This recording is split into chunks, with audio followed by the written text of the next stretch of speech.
Several residents, as I said before, did the tour. So Josh Birch has been very active in DC, working for the Department of Energy and Environment. I've already talked to Josh about coming back on other issues that we'll mention later. Some work that he does in his spare time, if he doesn't have enough. But Josh actually came and did the tour, brought his daughter out on a day that was pretty cold. I think it may have been 20 degrees. So Josh, introduce Josh Birch from the Department of Energy and Environment. Thank you, Josh.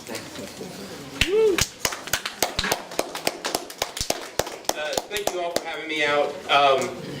I probably was last here at a meeting 6 years ago, and I think at that meeting the then council chair was toying with a run for mayor.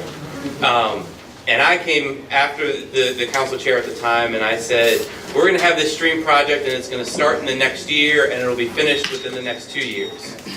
Here I am 6 years later. I apologize that the project was so delayed, but the project did get complete. It is finished. What we did in partnership with DC Water, the Department of Energy and Environment, and the Department of Parks and Rec, we came together about 10 years ago and reached an agreement where we realized that in the Pope Branch stream, which pretty much is dead center between Pennsylvania Avenue and Mass Avenue, heading from the east to the west towards the Anacostia River, that stream was in such bad shape that a sewer line running through the stream valley from Texas Avenue to Branch Avenue had been exposed and had actually broken a few times. And so we realized that we needed to both fix the sewer line, which is where DC Water came in, and the Department of Energy and Environment brought money to the table to fix up the stream. And the stream, what had happened over the years is that a lot of bank erosion had happened in the stream because of all the stormwater from the streets rushing into it. And so what we did is we got designs together, we worked with DC Water, and we fixed up the stream so that the stream now, even in high storm events, the stream will have a series of pools that will meander through the stream valley that will help dissipate the energy of the stream. And also over time, what we hope to bring back, as Mr. Williams said, is because we'll have more water in the stream, I know that brings concerns to people about mosquitoes, but if you create a stream that's healthier, it's also going to bring back more natural predators. So we'll have dragonflies, and potentially we could bring back some mosquito fish that can eat the mosquito larvae.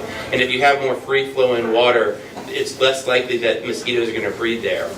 We finished a similar stream project up at Nash Run, which is in the Kenilworth neighborhood, earlier this year, and we don't have any mosquito problems out there.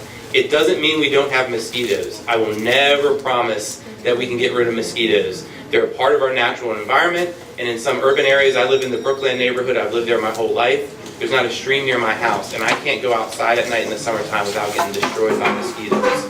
But hopefully what we're creating in the Pope Branch stream corridor is a more natural environment where the natural predators come back to eat the mosquitoes so that we don't have as much of a problem in the future. We gave a tour on Saturday. I'm happy to come back with the community and give another tour. I would recommend that we probably do it in the spring or summertime when the weather is a little bit more reliable. We did one tour down at Fairlawn Avenue, and then we did another tour starting up at Texas Avenue. At Fairlawn Avenue, my daughter, who has very good listening skills, despite being told about 50 times by everybody, don't play too close to the stream, actually fell into the stream on a 20-degree day. Only got her hands soaking wet, and we just put her in my truck and turned the heat on, and she was fine. Did the second tour and then went to ice skating lessons afterwards, so she's a trooper. So all that being said is I think we should do another tour in the springtime. I know DC Water, who is a contracting agency for the project, would like to do a formal ribbon cutting when the weather's nicer, when some of the flowers are blooming. So probably in the spring or early summer, we'll reach out to you all and talk about doing a formal ribbon cutting. But really, I just wanted to answer any of your questions. That's the brief overview of the project. But I'm happy to talk about, the project itself or other things that community residents could do to help the project in the long term. Yes, sir. Can you tell me the purpose of those large boulders that we've been seeing? Yep. So the large boulders, 200 years ago, before there was any homes in this neighborhood, when it would rain, the water would hit the trees and then hit the ground and usually naturally infiltrate into the ground and recharge our water table. And water would slowly move its way towards the stream. what's happened with all the development, with all the rooftops and streets, all the impervious area, when the water hits that, it goes to a storm drain, and all those storm drains go out into the stream, which is Pope Branch.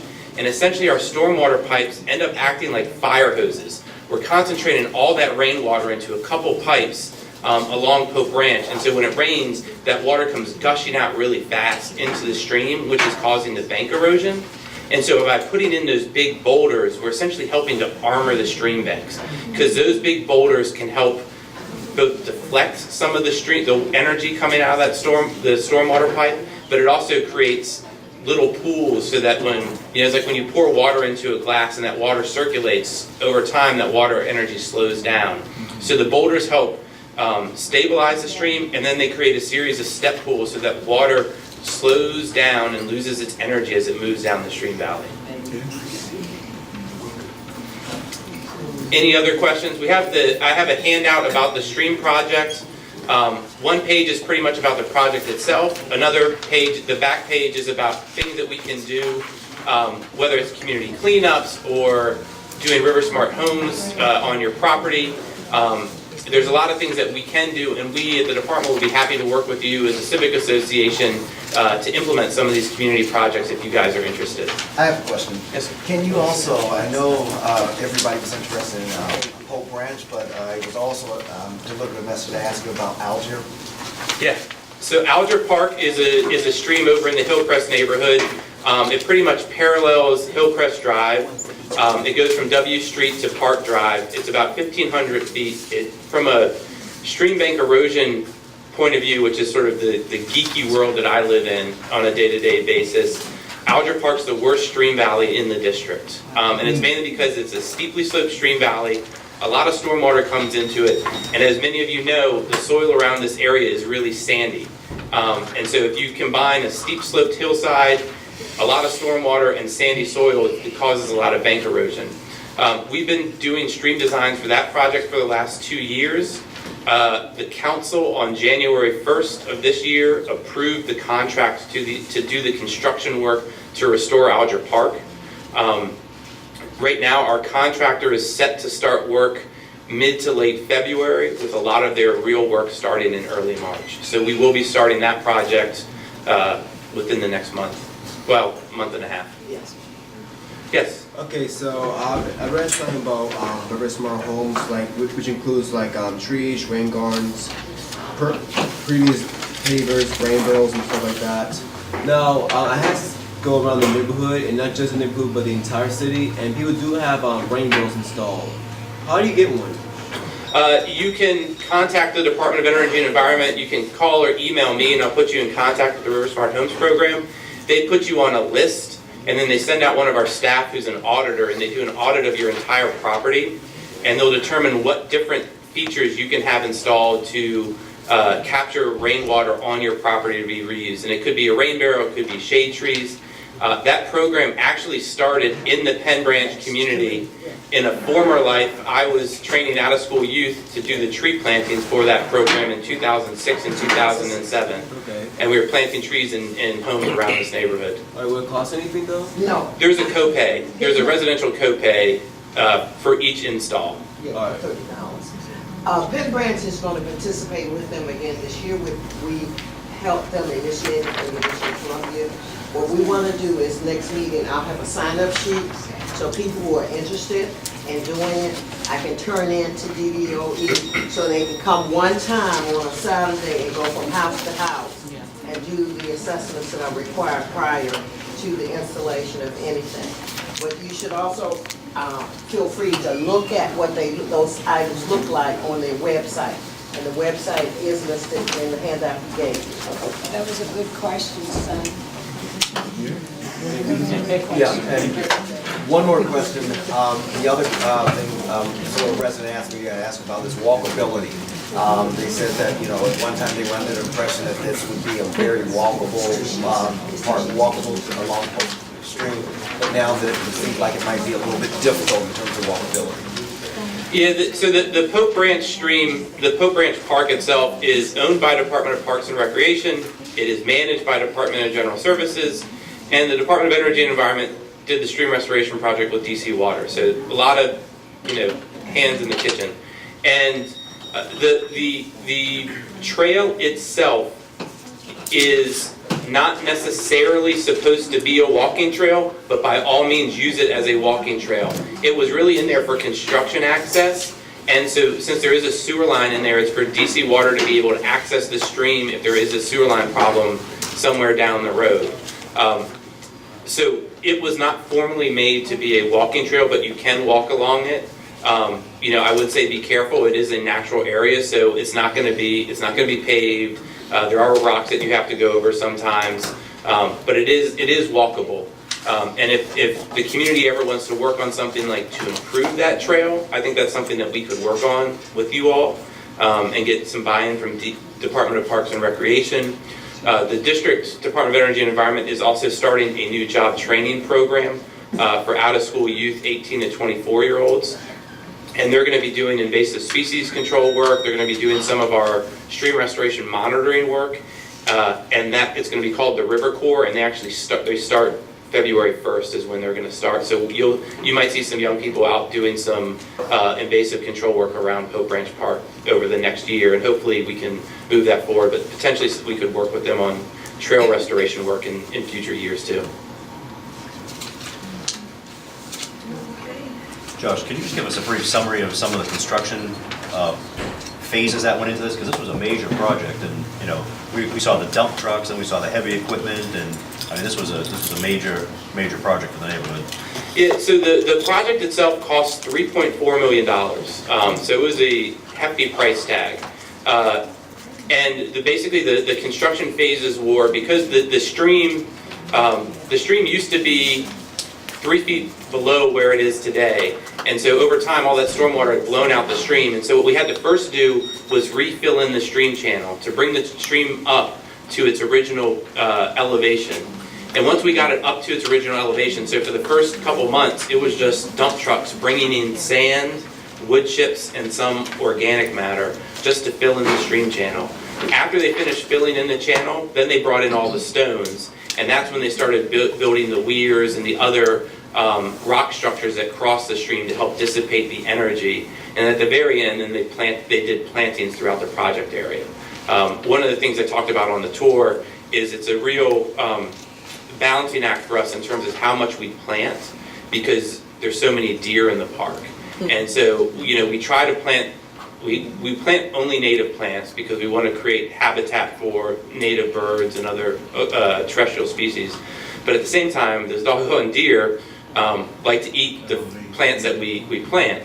And so we have to figure out whether, we plant a lot, but at the same time, at another project we did up in Rock Creek, the Park Service demanded that we fence all of the plantings. So we have 500 plantings in that project, and every single fence costs $5 to $15 depending on what type of fencing material you use. So that's a big cost driver, and it's ugly as sin to have all these plants. Yeah, these beautiful. So it's a balancing act. We didn't fence at Pope Branch. Things are doing fairly well right now. The biggest problem we have with deer eating plants is actually down by Fairlawn Avenue. That open field down there, the deer, there's one particular tree that they like, a sweet bay magnolia, and they've just been eating all those. And I also wanted to point out there's a flyer for a cleanup for Martin Luther King Day for Pope Branch Park. It's going to start down at Fairlawn Avenue.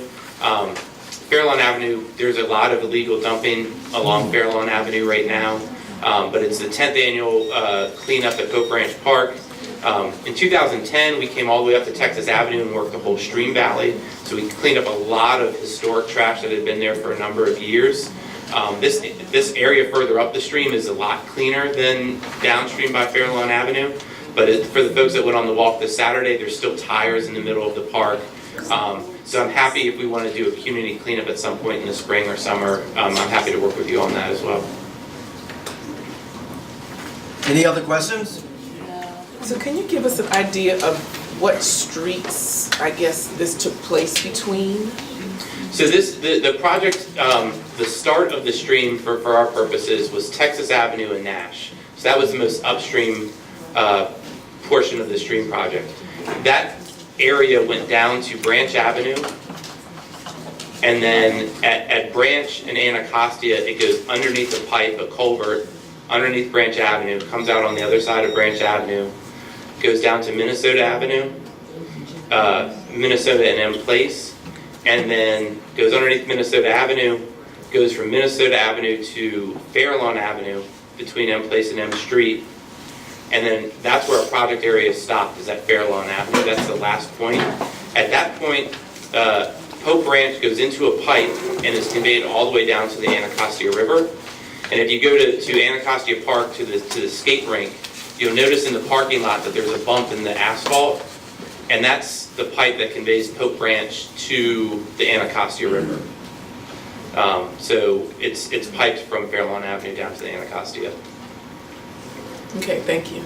You're welcome. Can we get your email address? Yes, it's on the flyers. I have some business cards that I could pass around. It should be on the back with the 4 photos. Yeah, at the very bottom.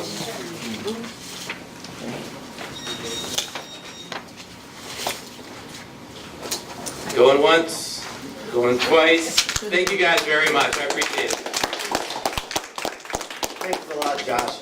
Josh, if you can send us the flyers. If you look at the Penn Branch website, we've already updated it with information about the stream. We'll update it again with a lot of the information that Josh gave us tonight. But Josh, if you have any other additional pictures or anything else, we'll update the website to include that. Moving right along, we're going to get a Metropolitan Police update from Lieutenant Jamison, who I thank him for his patience, but we want to get an update to make sure we're aware of all the issues that have been happening in the area. Lieutenant Jamison, and thanks a lot for coming to the show. Thank you, Jim. Well, I don't go up to 5 a.m., so I have a lot of time. Good evening. Don't even want to hear my voice that long. Crime in 605 has been, the stats are pretty good. Violent crime is down by 17%, property crime is down by 35%, and total crime reduction is 31%. For 2017, I'm going to give you the crime stats, but also give you something to prevent being a victim. And with one particular case of one robbery that I have here, well, actually, let me start with the robbery. There's only one robbery in the last 30 days in 605. However, that one robbery, the person that got robbed was on their cell phone, getting out their car, carrying a lot of bags. Not paying attention. That was like, robbery's like a crime of choice, not choice, but opportunity, right? And the guy saw his opportunity because she was preoccupied with everything else but what was around her. And when he robbed her with a gun, not only took everything that was in her possession, but also took the car keys and took the car. Oh my.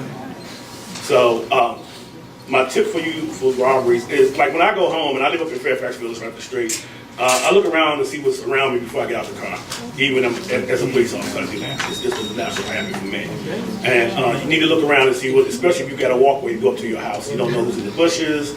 You don't know who's at the tree behind you. Just give a little cursory observation of what's going on around you before you get out your vehicle. Because somebody, of course, in the car, you just floor it and leave them in the dust, so to speak.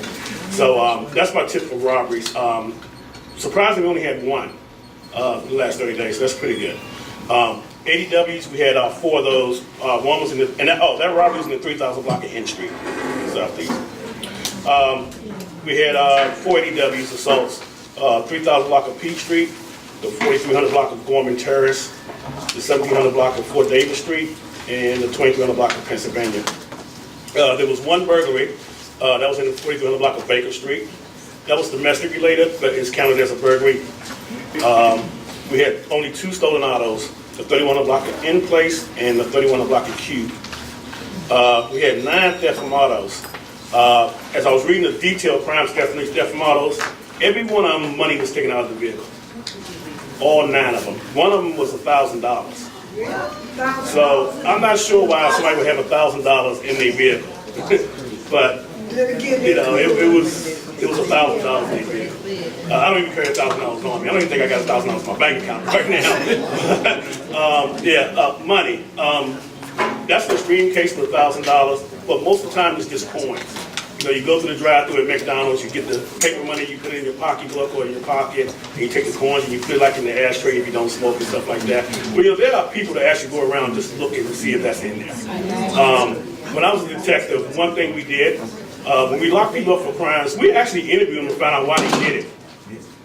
I was in an interview with a guy who committed like 400 burglaries in like 20-year period. You can imagine that. And part of his sentencing was that he had to give us all his intelligence of why he did it and how he did it and why you picked this particular house to do it in. And one of the things he told me is, I look for signs that no one is around for a burglary. Newspapers piling up, mailbox overflowing, grass not cut, car has not been moved in weeks. You know, it looks lived in, but nobody's been there for a while. So, you know, if you go out of town, you know, have the newspaper guy not deliver your paper or have your neighbor get it or something like that. I know that sounds cliche-ish, but it does actually work. These burglars and criminals, some of them are very professional and been doing it for decades. And they know when they have a victim, you know. So when you at your home, you know, they talked about the surveillance camera program, which I actually got one on my house. It only cost me $130-something, you know. And it goes to my cell phone, because I work at night. So when I leave here, I go to work. And my home is unprotected because I live alone. But it's a motion detector camera. When someone comes into that motion, it lights up, it alerts me on my cell phone. And it shows me a picture of what the camera is seeing outside my house. Right off my cell phone. And it's wireless. It works off the Wi-Fi. And you know, DC government has the program where they give you the rebate up to $700-something. I suggest everybody take advantage of that. Because you're almost putting a free surveillance camera system at your house. Is that how you got yours? Huh? Is that how you got yours? No, I paid for it myself. I'm at the Costco's on South Dakota. That's the way I would be. Huh? Okay. Yeah, that's why I do. I urge everybody to take advantage of that program. They're going to give you the money for it. Go ahead and get the system, because you never know. You know, a motion detector light coming on in your house can prevent a burglary, because he sees now that it can be seen. So instead of doing it under the cover of darkness, you know, have the camera come on and the lights come on, and that can perhaps prevent your house from being burglarized or something like that. I see your hand. I saw a couple of months ago. I saw this commercial with a doorbell that had a camera on it. I can't exactly remember what it's called, but the thing took place in California, and they said that the crime rate dropped about like 50-something%. Do you as a police officer believe that works here? I think so, because if you notice that commercial, when the guy pushed the button and the camera came on, the lady wasn't even at the house, but she told him, "Yeah, I'm at the house. I can't come to the door right now." And the guy walked away. You know, with wireless and technology and stuff, it's not a bad idea to get a camera like that. I'm not advocating any specific camera system, whatever's best for your house and budget, but I think something to be a deterrent, or at least if something happens, we can see what happens after the fact, would be great. And also, you have a rebate program that DC government is going to give you the money for, so why not do it? Yes, ma'am. Now, for I can vouch on that for the little camera thing, because my sister-in-law has one. One of those things, I can vouch for that. But also, they was talking about the rebate thing is over with. Just a quick correction. Once he's done, I'll tell you a little bit about the rebate program. It's not over with. There are still funds, but if you're going to do something, you need to do it now. I've posted it on our website. I'll repost it again. A few people have emailed me about it, but the rebate program still has funds. But if you're going to do it, get your claims in as soon as possible. I'll do a quicker update afterwards. Just two more quick things, Jimmy. One, I don't know if you're aware of it, but the U.S. Attorney has a victim impact statement for victims of crime. And I don't want nobody to be a victim of crime, but in the event that you are, always do the victim impact statement. The judges do read them. You know, like the victim of the robbery, she can do a victim impact statement about how that robbery affected her life. The example would be like her bank account got drained because the credit cards got stolen and she couldn't pay her rent or something like that. You know, you can get reimbursement from that from the Victims Compensation Fund. But you got to do, the two things with that is you got to do a victim impact statement, but also you got to cooperate with the police investigation into that specific crime. We have some people who want the money but don't want to participate in the prosecution, and you got to do both in order to get the compensation. Also, the DC Police Department offers awards for certain crimes, up to $25,000 for homicides. Also for shootings, it's $10,000. Robberies is $10,000. For gun seizures, illegal guns is $2,500. And other serious crimes like thefts and assaults could be up to $1,000. So, and that money comes from people who are fined for criminal behavior. It goes into a fund, and this is where this money comes from. Because I can tell you, 2016, DC Police paid out almost $500,000 on homicide tips. So that's a lot of money. And it continuously grows and grows because, you go to court and say, okay, I'll fine you $1,000 in 10 days in jail. But that $1,000 goes to that fund to help compensate victims of crime. So I just want to put that out there in case you didn't know. And the victim impact statement as well. Any questions, comments, or concerns? No, everybody's going to eat. Okay. All right, thank you. Happy New Year, too. Yeah. Oh, I'm sorry, she has a question. I was just going to ask, can we get a copy of the crime report to Yeah. Escape? Yeah, there you go. There you go. Anything else? I got one. Yes, sir. Yes, for cars that, commuters that cut through the neighborhood in the morning, going to work, that, mostly like Maryland cars. I noticed that the DC police, they do step up and they ticket some cars that come through, but it's like usually it's just one car at a time. In each car, it takes like 15 minutes to write this guy a ticket. I was wondering, can you do something like some kind of like sting, or I don't know what the word is. What? A blitz. A blitz. I was thinking something like maybe you put the cop car like down the street, so when the guy makes a violation, give him a ticket down the street, and you'll get like probably like 30 cars each morning. Well, actually, you might just see that one, but it's actually, I can tell you now, I have another officer assigned in this area, Officer Brown. Right. Very, very, very, very aggressive with traffic enforcement. Right. I think for the month of December, he wrote over 800 traffic tickets. But And I put him on that. Right. Now, that's a double-edged sword because I got a lot of complaints from folks who live in the block that got tickets. That's how aggressive he is. Well, if they're So I understand what you're saying, and also during the morning rush hour, we have an officer who rotates amongst all the violation streets. Right. There's a lot of them in Hill. right. It goes from Southern Avenue all the way to Branch to Minnesota, and everything in between. And also we got Fairlawn on Minnesota. So Right. there's a lot. Yes. Okay, and depending on what's happening in the district at the time, they are told to do the traffic enforcement. However, if something else comes up where he might be needed, then we have to Right. pull that. And a perfect example would be, let's say I have a fatal accident on 295, Yeah. and I have to shut down half the freeway. That takes about 10 officers to do, all the exit ramps, and to also control the scene. So when they are not on assignments, they are told, and they do, because I get the stats, and I actually see the tickets, of what they write during the rush hour, PM and AM, because it's both. Right. To kind of make that problem. But you're right. What happens is traffic backs up in Pennsylvania Avenue, so they start going to the neighborhoods. When I come home, I see it, because I live in Fairfax Village, so I can see it in my own eyes. Right. Of what happened. And they do write tickets. And next month, I'll start bringing the stats of how many tickets they actually write each month. How much is the ticket? How much does it charge them? One-way street, it could be from $25 to $50. All right. I was thinking there's so much more money. It'd be so much a bigger Well, deterrent. we do have new speed cameras along some of these routes, like the 37th block of Alabama Avenue, Hillcrest Drive has a speed camera on it Right. as well. That collects in Branch Avenue. That's one of the most profitable ones. They got in the 6 city. cameras. Right. They got one going both directions, and they make a lot of money. Right. So I think the photo enforcement last year probably made over $100 million in the city. Just on this side. That's a Yeah. lot of money. Yep. Okay. That's a good question. 'Cause I honestly It don't know. doesn't come back to DDOT, so. I don't know. We used to get it I don't know where the to money rebuild for roads, photo but we enforcement don't get goes. it anymore. So that'd be something that DC Treasurer can ask you. That's where you pay the money at. But last year was over $100 million. And that's just the photo enforcement. Not the tickets that the officers write, For the and not whole the tickets that citywide? DDOT write. That's even more money. Citywide. Ma'am? Citywide. Citywide, yes, citywide. It's a lot of revenue. You gotta have some balance too, because we have neighbors who have visitors with out-of-town tags. And I had to just recently, because they said they were a member, and I'm gonna make sure they show me their card when I catch up with them. I got their ticket from Monday of this week.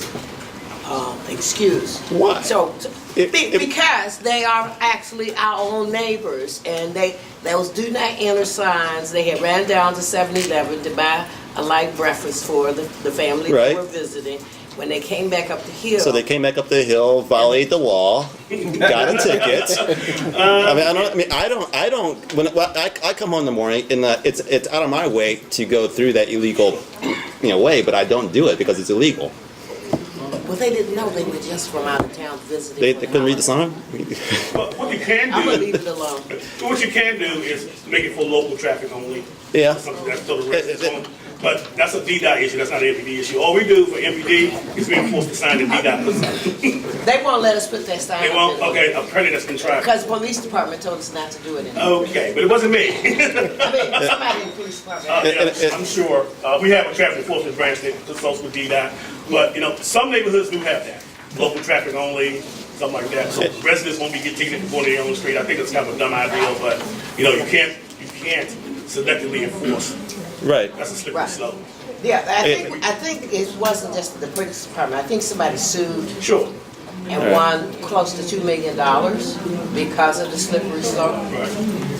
So we can't do that. Okay, and for my next question, I'm half joking here, but can you like deputize a citizen to write tickets? I would love to sit up there and write You can be a tickets. reserve officer and write tickets. Really? How could that? Really? One more thing before I know you got to Just talk. take the training, 40 All right. I think I might If you have like. any free time and you actually want to come and ride along with police officers and actually see what we see behind the wheel of that car, be free to do that. They did that at the, I had a community meeting last month at the 605 community meeting down at the substation. The residents did that. It was just amazing what we got. Right. And I've been doing this 29 years next month, and no two nights are the same. I mean, you'd be surprised. It goes from 0 to 100 in literally 5 seconds. Right. Right. Interested if you got the time, just come and ride along and see what we do and see what we go through and get you a better understanding of what the police department goes through. And also, too, every officer and sergeant wears a body camera now. So any interaction you have with a police officer now is going to be recorded. All right. Just to let you know. And it might be recorded several times depending on how many police officers are on the scene. They are now required to cut on their body cameras every time they have an interaction with a citizen. That means traffic stop, coming into your house for a crime, reporting crimes, everything is going to be recorded. Okay, just to let you know. Are those, I'm sorry, I'm sorry, go ahead. are those videos publicly released It or? depends on what it is. Okay. The mayor released the video of the police shooting on Christmas Day with the guy was stabbing his girlfriend. And he came to, if you look at the video, it's public, I can talk about it. He came to the door with an 8-inch knife. And his girlfriend was sitting on the front of that door bleeding. And he didn't drop the knife. So the mayor released that video, and unfortunately he did not survive his injuries. But the word out there was that he didn't have a knife. His mother still says that to the day. And it's clearly in the video. So And that's why we wear them now. So is that the mayor's discretion? Well, it depends on what it is. Okay. A citizen can look at a video, you have to do a Freedom of Information Act request, For you. and that video has to be redacted, which means basically some people that are in the video have to be buzzed out Okay. or blacking out, and you have to give them a reason why you need to look at the video. I think if you're in the video, I do believe you have a right to look at it and see what it is if you're a victim of a crime. Because the press thing and you are is a little bit different. Okay, thank you. Ma'am, you had a question? Yes, can you just share with the residents about the talking tea? Oh, you know, I didn't get a chance to read that. That was just handed. That was just handed to me. There's a flyer here called the Talking Tea. It says Talking Tea, the opportunity for residents to meet and greet community officers. Officers periodically stop by community residences and doing greeting upon hours and share meeting information, new initiative, and check in on residents. Residents can share a cup of tea, express their concerns, and chat with the officers. So basically that's going to be the old community empowerment policing program. It's just a new name. And when the officers do have a chance to go and knock on doors, like they call them meet and greets, and talk to citizens and see what their concerns are and things like that. Just to let you know too, one more thing, it keeps popping in my head. The officers are now on 10-hour shifts, which means they work 10 hours and they're off 3 days a week. So they're out there longer when they're working, but they're off an extra day. DC Police is the last law enforcement jurisdiction actually in this area to actually go to that. Most police departments in this area have 10 and 12 hour shifts. It's a long time to be working, but they're given 3 days off at the end of that, then they come back to work and work 4 more days, 10 hours a day, and sometimes longer, depending on if they're on assignment and anything like that. So you probably see the same officers out there when you get up, and then when you come back home, you go to bed, they're probably still there. All right? Okay, anything else? Somebody had a hand up back there? Yes, ma'am.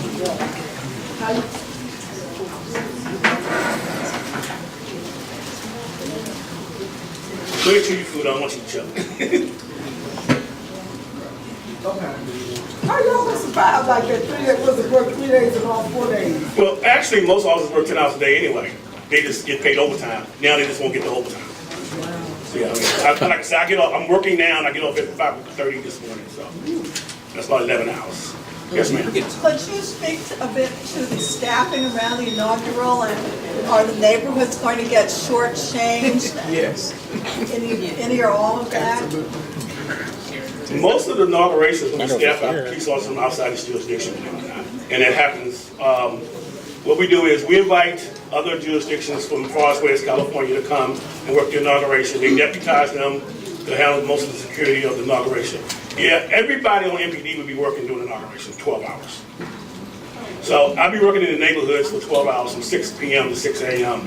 And my staff is going to be the same as it is every other night. They canceled our days off, so there'll be no days off starting Monday. And most of the outside jurisdictions and Secret Service, they're bringing in extra folks to help do the inauguration.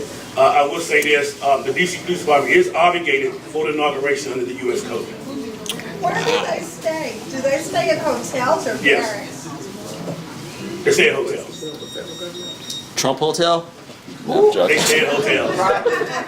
I'm not going to get into the political part of it. They stay at hotels. I don't know the names of them. Okay. This kind of money, let me know. Thanks a lot. Let's give him a hand, because like I said. So next, like I said, keep it aware of time. By the way, if you haven't eaten, go ahead and get yourself something to eat. Lieutenant, I hope you get something to eat. What we're going to do now is we'd like to have our next speaker. We have a guest from Reading Partners DC. As I mentioned earlier, Reading Partners is a literacy group focused on providing reading opportunities in low-income areas. Our guest is Josh Vallejos. I just killed that. Who actually attended, what was it, Marymount University? Monmouth University. That's far enough. Anyway, I'm going to let him go. Josh, thank you very much for coming out here to speak. Appreciate it.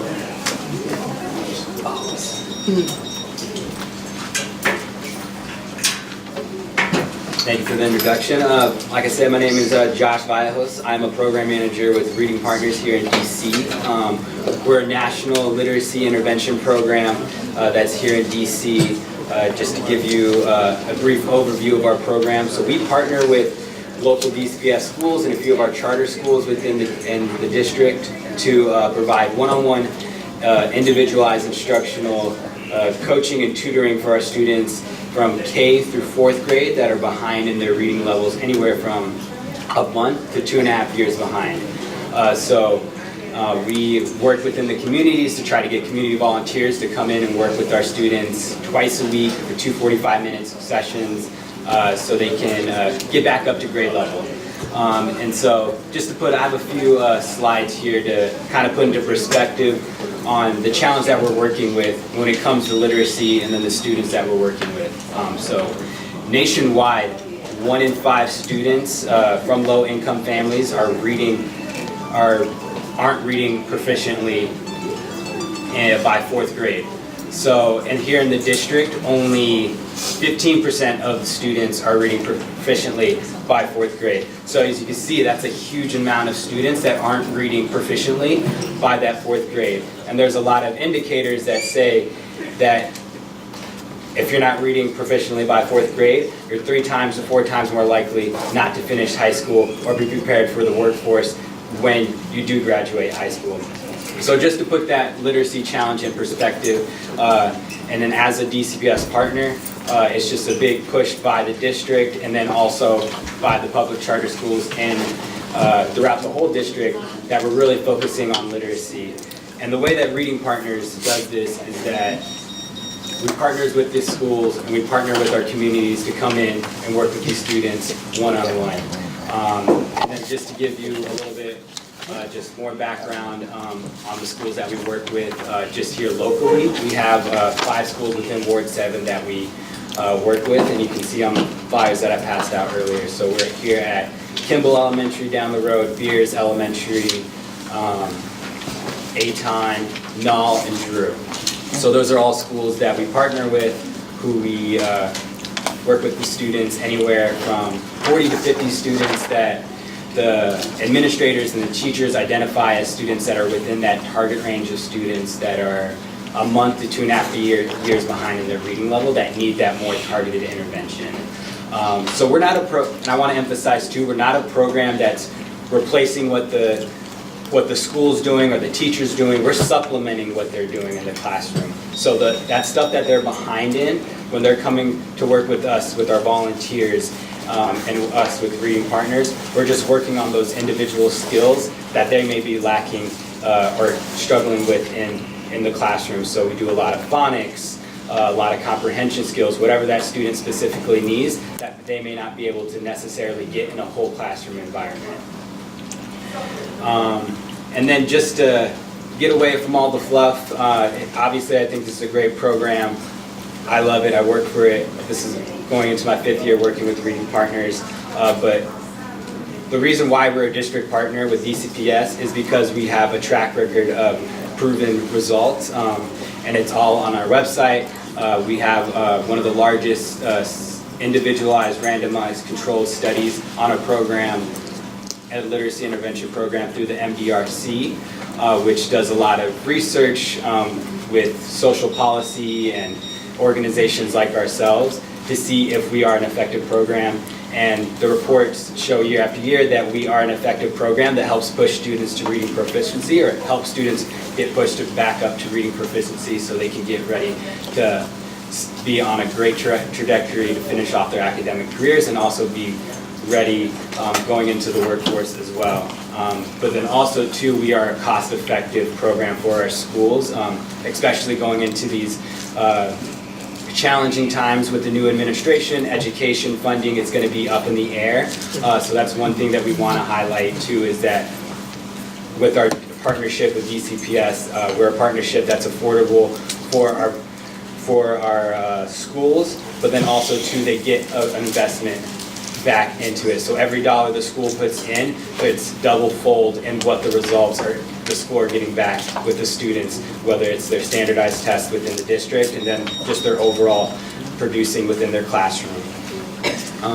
And then just to give you just more overview about just overall the students that we work with here in DCPS and then our charter schools. So we've been in DCPS since 2010, and we currently are in 20 schools throughout the district, 17 DCPS schools, 3 public charter schools. As I mentioned, 5 of those schools are here in Ward 7, Knoll, Drew, Kimball, Aton, and Beers. And then how we're funded is through DCPS partnership, but then also too, we have our own private fundraising that we get, and then also too from other charities, which actually make up the bulk of our funding. So DCPS and our schools don't have to put in as much money that they put in. And then just our program model, as I mentioned, what we are looking for, we're always looking for is volunteers like yourselves to come into our schools. We ask just 1 hour a week to come in. Our program, we do regular tutoring Monday through Thursdays, some Fridays as well, throughout the school day and then through after school as well. Just to come in once a week, whether it's in the morning, during your lunch break, in the afternoon, to work with our students at any of the schools if you're available. I also have our contact information, more flyers, and then just some cards if you're interested. I'm going to pass around a sign-up sheet if you're definitely interested right away and looking and volunteering. Definitely encourage one of the locations here in Ward 7, just because we do have a need for volunteers within these schools. And yeah, that's pretty much my spiel. If you have any questions, I'll open it up.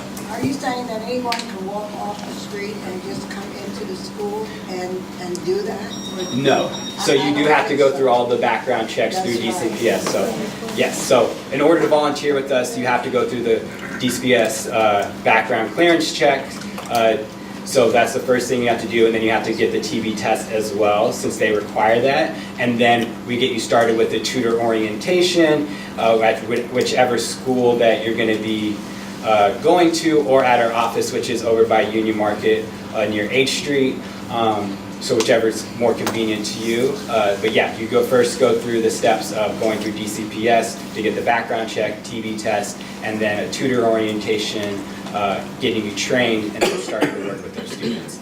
And then to go off that, we're just not going to just train you once. It's going to be continuous training throughout your times with Reading Partners. So we're not going to just train you once. Here's our curriculum. Here's your student. Go in there and work with them. We have two staff members at each school that work with our volunteers and our students to constantly train you all to be updated on best practices and just coach you and model and help you work with your student throughout your time with them. And then we also do individual trainings monthly as well. Now, do you offer this training towards the parents or just people on the outside? Because usually, well, I know when my kids were little, I had to volunteer with them, with the Right. children as well as, the teachers as well. So they're offering the same things for the teachers, for the parents? Yes, so that's when we really work with the schools and figuring out, say, what events they're having. So a lot of the school events, whether it's a literacy night, a back-to-school night, parent-teacher conferences, we're going to be there to just give the parents obviously more information about us as a program and what their students are working on, but then also too to provide them with resources, whether it's just more books to take home that they keep reading, other just stuff to do during the break, whether it's working on like sight words, comprehension skills, things like that for our students. So yeah, we do that with our parents, also with the schools as well during their certain events. But we also encourage a lot of our parents too to come out and tutor with our students. So we usually try to have them work with a different student, not their own student, because we find obviously that could lead to a little awkward dynamic and some pressures. So usually if we do encourage our parents to come tutor with us, but we just let them know that you're going to more than likely be tutoring a kid with a different grade, just so there isn't that weird dynamic, but always encourage our parent engagement as well. Have most of your students been tested? For IEPs and special services? Yeah. So the students that we work with, the K through 4th graders, a lot of them haven't been tested yet. So with the process of getting them tested for special education, other services, a lot of that can be a very strenuous process. So a lot of the schools, the students that they refer to us, they may know that they may need extra services, but they just haven't got them yet. So we work with a lot of students who are about to get those extra services who don't have it yet. So we'll work as that extra support for them until they get that extra service of getting pulled out with a literacy specialist individually, one-on-one like that, or if it's like a speech therapist, things like that. So, and then we also help support that process. So any notes that we take, data that we take, that's obviously passed on to the parents and the tutor and to the teachers and administrators as well. Teachers first, and then the teachers are asked. Yes. So we could help support that process too, so they can get those other interventions that they may need that we can't support. Well, being a parent with 3 kids in special education, it usually starts from the school psychologist and the teachers and the parents need to get together to see what needs to be done. Yeah. And as actually with the regular doctor, how are they going about getting these services? Actually, that should have been to right, because yeah. Well, the whole process to get like a individualized education plan, improvement plan for whatever special needs that student may need. It's hard to really dictate and also know what they need until they've been in other intervention programs like us. So like say we have a 2nd grader who's already like a year and a half behind in reading. It's hard to tell for those teachers and then school psychologists to see if is he just really far behind because he may have just been absent for a good amount of 1st grade, or was it just other things going on, or is it like he's really had this really intense intervention with us, the reading specialist, his teacher, and now it's showing that none of that's working. Then we have enough of background knowledge and data on that student to actually get that process spun up so they can get that service. I can't handle the back. Okay, sorry. What has happened is it should have been done when they first came into school system. Mine started in kindergarten because I know what he needed.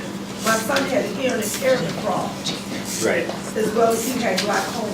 So I work with Children's Hospital, we got everything together for him all the way up until he graduated. So he stayed in special, he was in special needs of what he needed. Yeah, and we're not replacing special needs or any of that. We're helping just support that. So, You send her a copy. They will be behind. So we need something. But let me interrupt to just help out. I think we're talking two separate things here, Cynthia. So, no, you listen.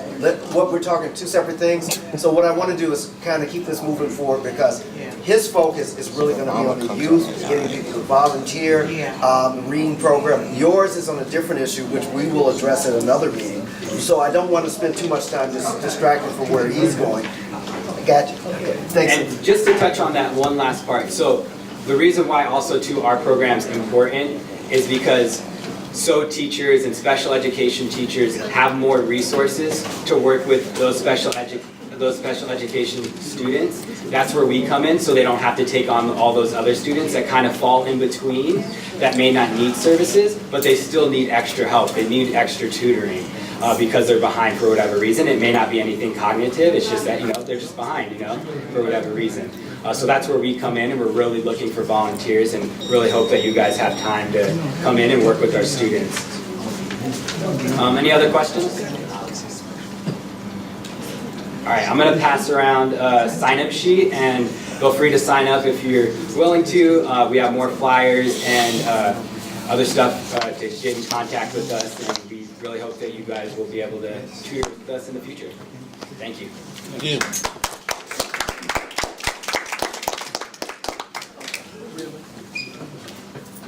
Josh, thank you very much for the update. And so what we'll do is we'll follow up and we'll put more information about reading partners on our website if anyone's interested in volunteering.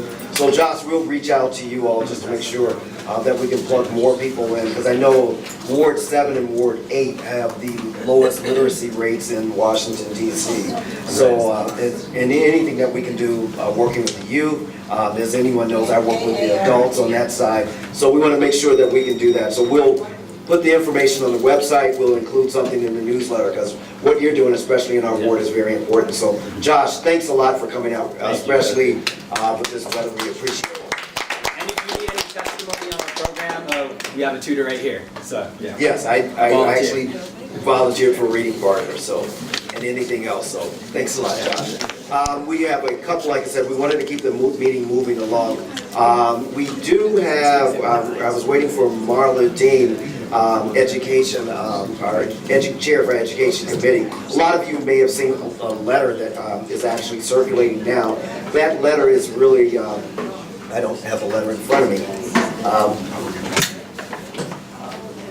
But I wanted to call your attention to that letter. But in the meantime, while we get the letter, because I think this is important, we're going to have a few announcements from Roy.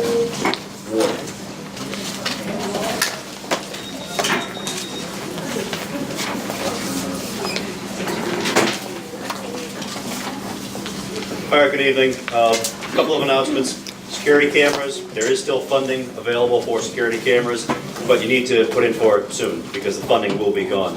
When Chris Dyer was here a couple months ago, he talked about the program and how the funding was going to be shifted from regular funding to voucher funding. It has been shifted, but there is still some money available for cameras. So think about it if you want to do it, put it in soon, and you can email Chris.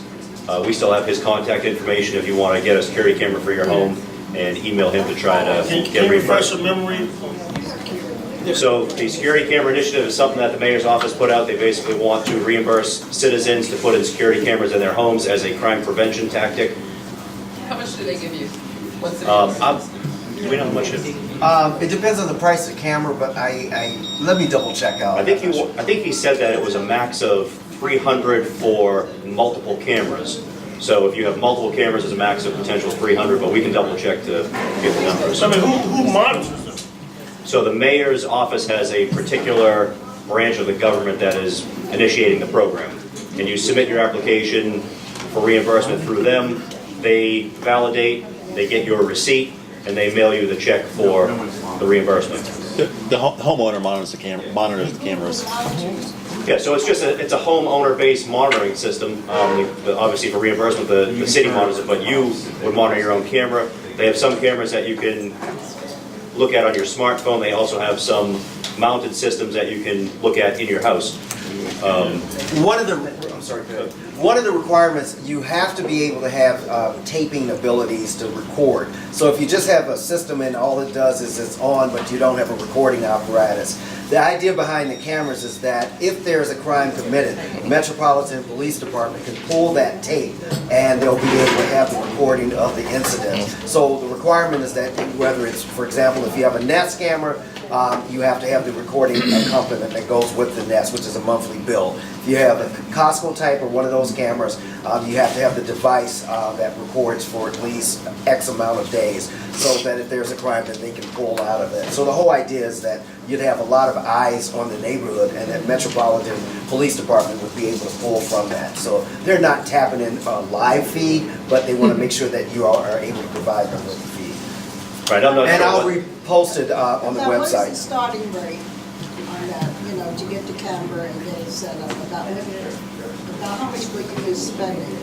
I think it's a reimbursement. Let me make sure I'm No, going to check. not the reimbursement, but Like the camera system how itself. much would I have to put out?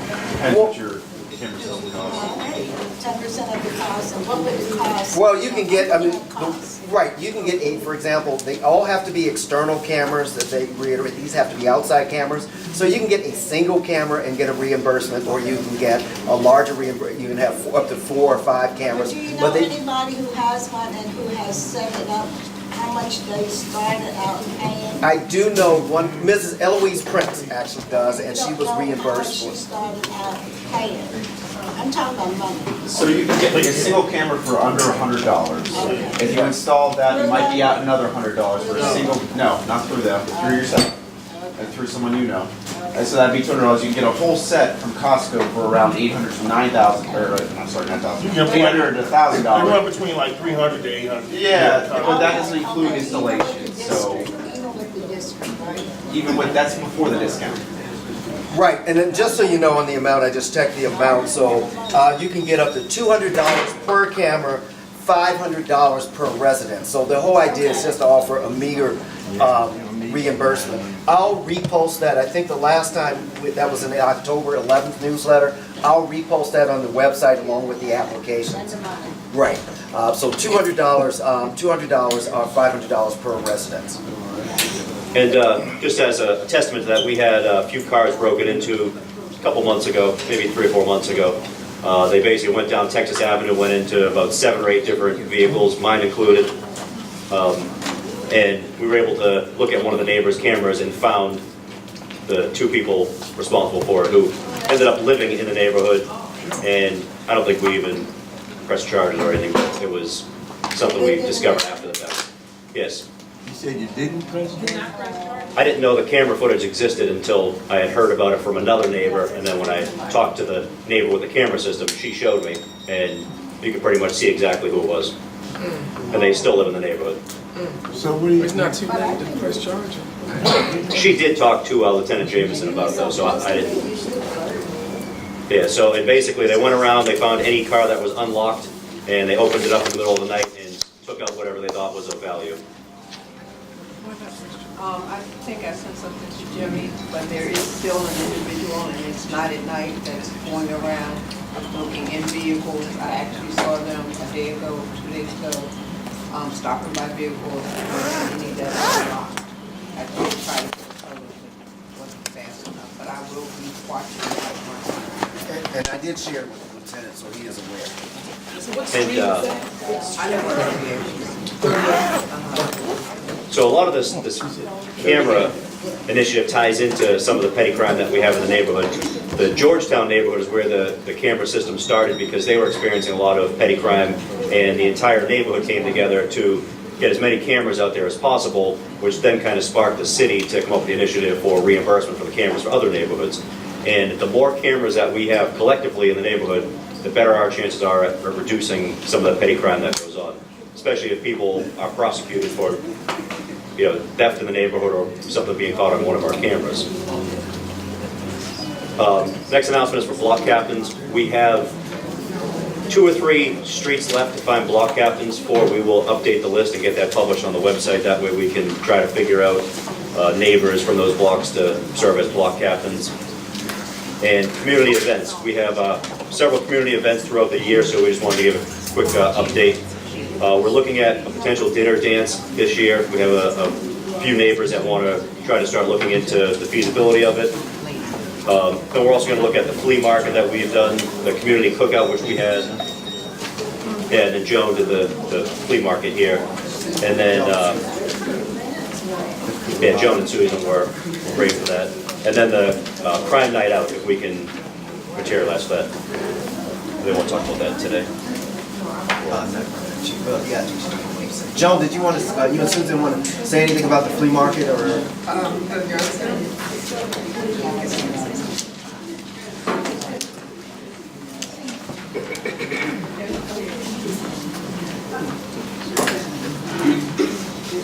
Hi, I'm Joan DeKenzie, and Susan, her booth is in the back, and we are planning to do the yard sale again this year. It will be sometime in the spring, either late April, May is the preferred month, or early June. So we would like to do it, although we will need volunteers to help us because it is, it's volunteer intensive.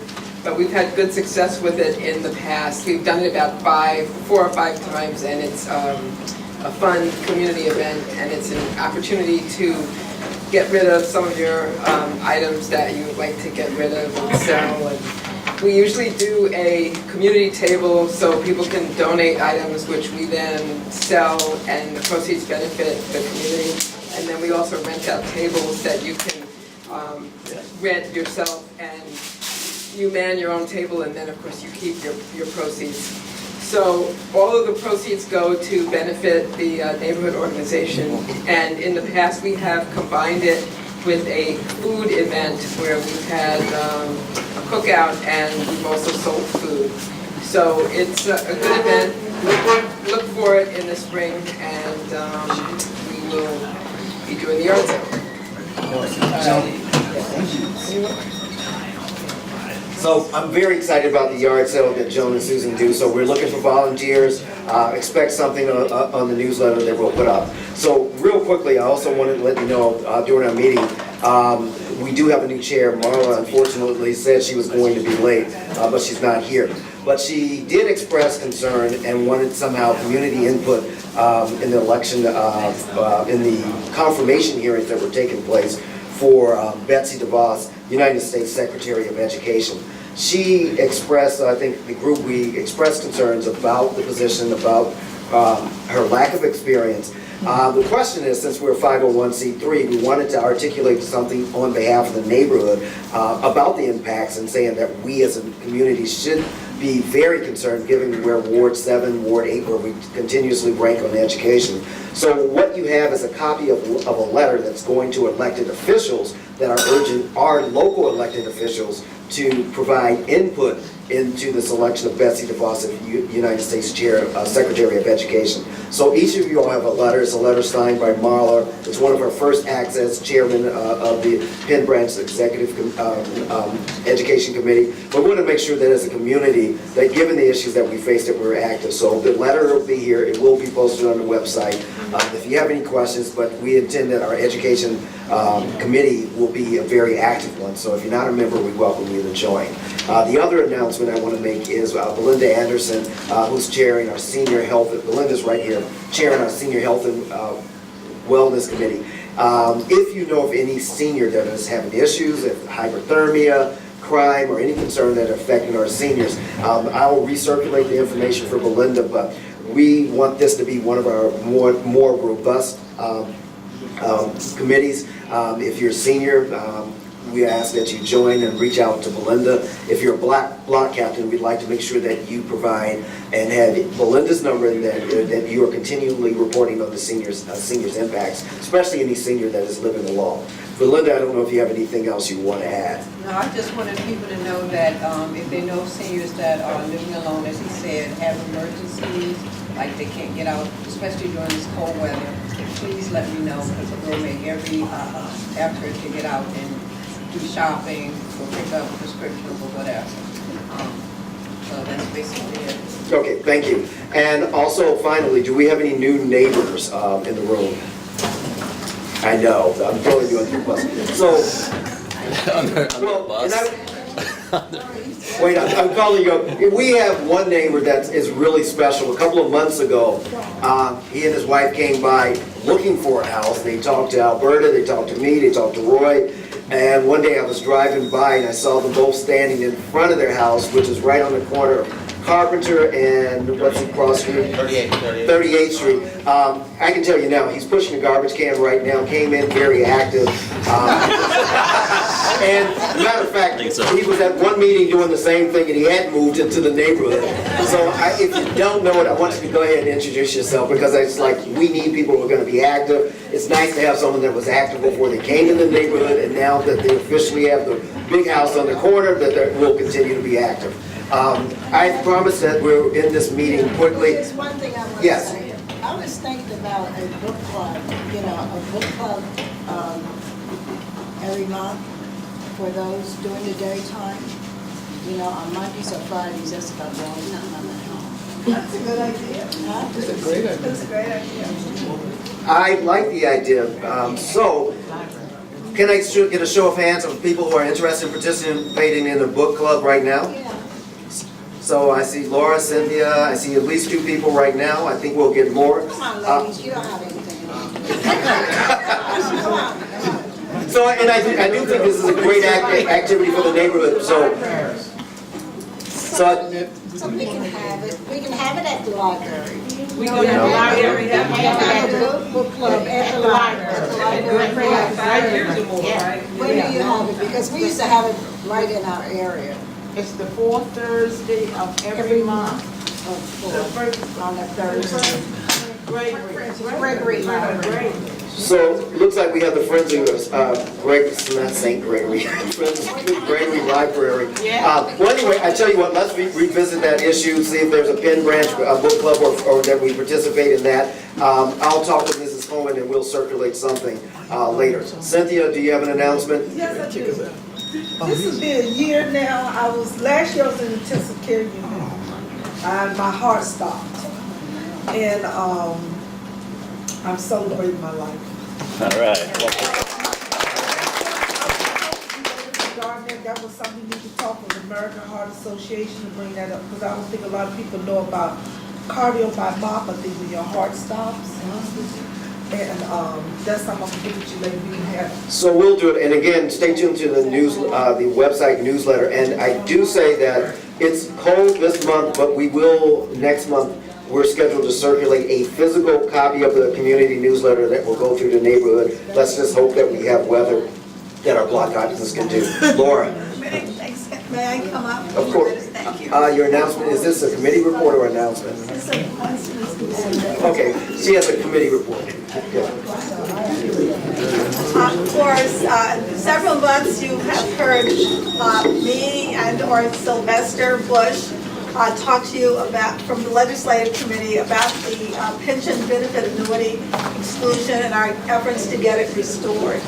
And today, we got an email from our newly incumbent and returning council member, Vince Gray, said that he has already introduced a bill to bring back the pension annuity exclusion. So he's on the ball for us. At a certain point, it will come to a hearing, so we need to pack the hearing room. I told him we would. And this is really, kudos to Sylvester Bush, who has been the person really pushing this far. Thanks. And I have to say that we've been working on this for more than a year. Laura and Sylvester Bush brought it up. We'll repost on the website. We do have something on the website that actually links to a larger website. It's big issue. We know that we've brought it up before with the previous city council person, and that was a more complicated issue, but it looks like we're getting some traction. So, are there any other announcements that we have? Mr. Chandler? I'd just like to say that the 3600 block of Highwood Drive on down to the end where the circle is, it's altogether different now. It is really nice. You don't have people walking up and down the street all during the night, and they are not breaking in any cars that I know of down in that area. And I just want you all to know that we all appreciate it. No, thank you very much. And so what Mr. Chandler is referring to is we did have 2 nuisance houses we talked about for more than a year. Penn Branch Citizen Civic Association, we wrote lots of letters, documented it, and finally we did get some action in 3600 block of Highwood, 3500 block of Highwood Drive, two separate houses. So we ask you, if there are nuisance houses, there's issues, please make sure you bring them to this association. That's what we do. It takes a lot of work, and any nuisance houses, I mean, problems or things that lower our housing values or pose a threat to our safety, we want to make sure that we act on it. So we continue to do that, and that's something that's ongoing. So with that being said, it is 8:28. I promised to let you all go early. Are there any other issues? With no any issues, do I have a motion to adjourn? Motion to adjourn. I second. So move. Meeting adjourned. Thank you.